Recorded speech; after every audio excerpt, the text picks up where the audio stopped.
मेरे bank account से 436 रुपये कट गया और मुझे पता भी नहीं चला कि किस बात का कटा है। नमस्कार दोस्तों, अगर आपका भी बैंक अकाउंट एसबीआई में है या फिर अदर बैंक में अकाउंट है, पर हो सकता है कि पोस्ट ऑफिस में अकाउंट हो, तो ऐसे में आपके अकाउंट से 436 रुपये कटे होंगे, या फिर हो सकता है कि अभी नहीं कटे हैं तो आने वाले महीने में कट जाएंगे। तो अब जिनको पहले से पता है कि 436 रुपये किस बात का कटा है, उनको तो कोई भी टेंशन नहीं है, लेकिन जिनको पता नहीं है और जिनका पहली बार कटा है, तो ऐसे में उन लोगों को थोड़ा टेंशन होने लगती है। तो आज मैं आप लोगों को इसके बारे में डिटेल से बताने वाला हूँ कि आखिर ये जो 436 रुपये कट रहा है, इससे हमको क्या फायदा है या फिर क्या नुकसान है। तो देखिए दोस्तों, ये जो 436 रुपये कटा है, ये प्रधानमंत्री जीवन ज्योति बीमा योजना का कटा है। अब आप सोच रहे होंगे कि यार, हमने तो कभी भी ये बीमा लिया नहीं है।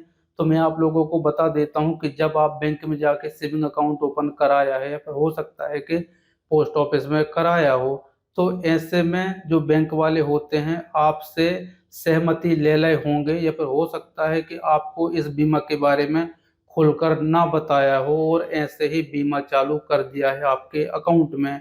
अब ऐसा करने से उनको क्या फायदा होता है, कैसे मिली भगत होती है, ये तो उनको ही अच्छी तरीके से पता होगा। लेकिन हमको तो ये पता चल गया कि हमारे अकाउंट से 436 रुपये कटे हैं, वो भी प्रधानमंत्री जीवन ज्योति बीमा योजना का। तो आखिर इस पैसा तो कट गया, लेकिन हमको इससे क्या फायदा है। तो देखिए दोस्तों, मान लीजिए कि मैंने बैंक में जाके सेविंग अकाउंट ओपन कराया और जाने या फिर अनजाने में मेरे अकाउंट में बीमा चालू है। तो ऐसे में अगर मेरी मृत्यु हो जाती है, तो मैंने जिसको नॉमिनी बनाया है, मेरी वाइफ को 2 लाख रुपए मिलेंगे। अब मेरी जो मृत्यु हो किसी भी कारण से हो सकती है। सबसे इसका बड़ा बेनिफिट यही होता है कि जो अकाउंट होल्डर होता है, अगर उसकी जो मृत्यु है किसी भी कारण से होती है, नॉमिनी को 2 लाख रुपए मिलेंगे। चाहे वो प्राकृतिक मृत्यु हो, या फिर हो सकता है कि किसी बीमारी की वजह से हो, या फिर हो सकता है कि कोई दुर्घटना की वजह से मृत्यु हो। किसी भी कारण से मृत्यु हो, नॉमिनी को 2 लाख रुपए मिलेंगे। और इस बीमा का जो टाइम पीरियड है वो 1 साल का होता है, या फिर यूं कहें कि इस बीमा की जो वैलिडिटी है वो 1 साल की होती है, 1 जून से लेकर 31 मई तक। 31 मई के बाद फिर से ऑटोमेटिक से रिन्यूएबल हो जाएगा, क्योंकि बहुत सारे लोग ये भी बोलते हैं कि जो हमारा 436 रुपये कटा है वो साल में केवल एक बार कटेगा या फिर हर महीने कटेगा। तो मैं आप लोगों को बता देता हूँ कि ये साल में केवल एक ही बार कटता है, ये हर महीने नहीं कटता है।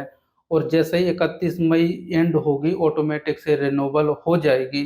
तो अगर आपको पहले से पता है कि प्रधानमंत्री जीवन ज्योति बीमा योजना मेरे अकाउंट में चालू है, तो आप मई के महीने में एंड में अपने अकाउंट में 436 रुपये मेंटेन करके रखिए, ताकि ये जो सर्विस है ऑटोमेटिक से रिन्यूएबल हो जाए और इसका फायदा आपको मिल सके। तो जैसा कि मैंने पहले ही बता दिया कि अगर किसी भी प्रकार से अकाउंट होल्डर की मृत्यु होती है तो नॉमिनी को 2 लाख रुपए मिलेंगे। अब आपके मन में एक क्वेश्चन आ रहा होगा कि मान लीजिए कि आज है 1 तारीख और आज मैंने अकाउंट ओपन करवाया और आज ही मैंने बीमा भी ले लिया, और कल या फिर परसों या फिर एक हफ्ते के अंदर अंदर अगर मेरी मृत्यु हो जाती है, तो क्या नॉमिनी को 2 लाख रुपए मिलेंगे?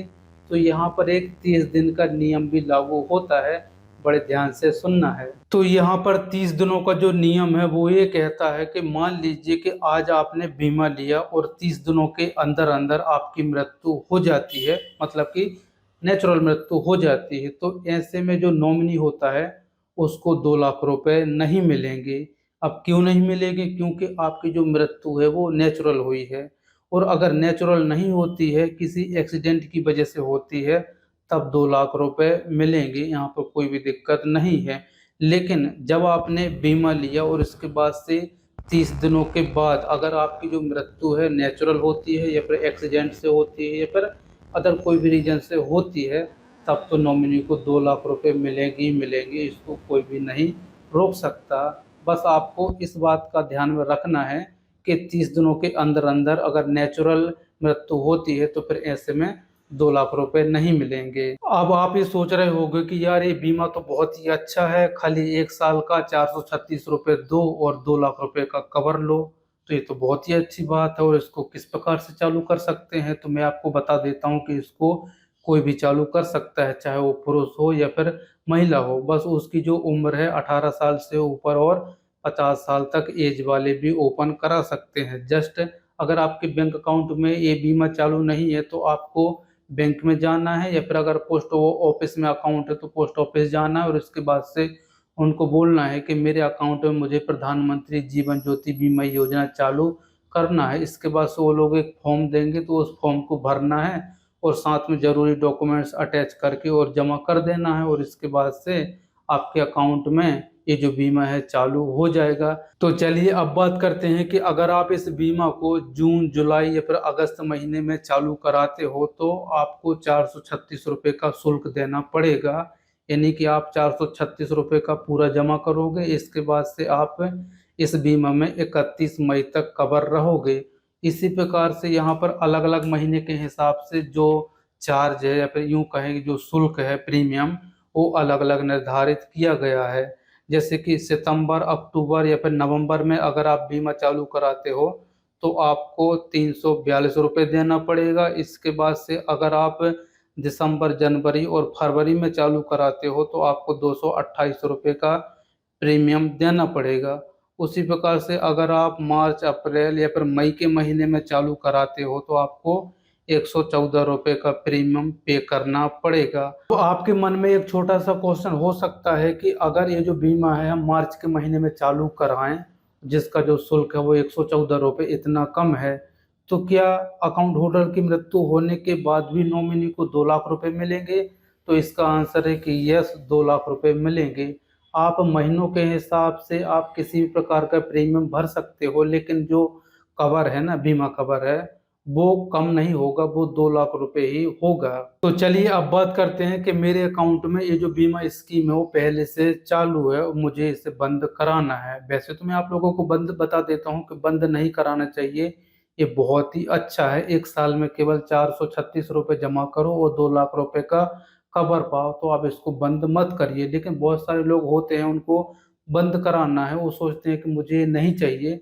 तो मैं आप लोगों को बता देता हूँ कि बंद कराने के लिए आपको बैंक में जाना पड़ेगा और उनसे बोलना पड़ेगा कि ये जो प्रधानमंत्री जीवन ज्योति बीमा योजना चालू है मेरे अकाउंट में, आप इसको बंद कर दीजिए। वो आपको एक फॉर्म देंगे, उस फॉर्म को भर के आपको जमा करना पड़ेगा, और इसके बाद से फिर वो स्कीम बंद हो जाएगी। तो आप इस बीमा को किसी भी महीने में चालू कराते हो, लेकिन 31 मई के बाद ये ऑटोमेटिक से रिन्यूअल हो जाएगा पूरे साल के लिए, और इसका जो शुल्क है वो 436 रुपये रहेगा। तो अगर आपको बंद कराना है तो आपको 31 मई से पहले पहले बंद कराना पड़ेगा, क्योंकि अगर 31 मई हो जाती है तो फिर ये ऑटोमेटिक से रिन्यूअल हो जाएगी पूरे साल के लिए, और इसके बाद से आपके बैंक अकाउंट से ऑटोमेटिक से 436 रुपये कट हो जाएगा। तो ऑटोमेटिक से कट ना होने पाए इसलिए आप 31 मई से पहले पहले इस बीमा को बंद करा दीजिए बैंक में जाके। ये बेस्ट ऑप्शन है। और अगर आपका कोई क्वेश्चन है तो आप मुझे नीचे कमेंट्स में पूछ सकते हो।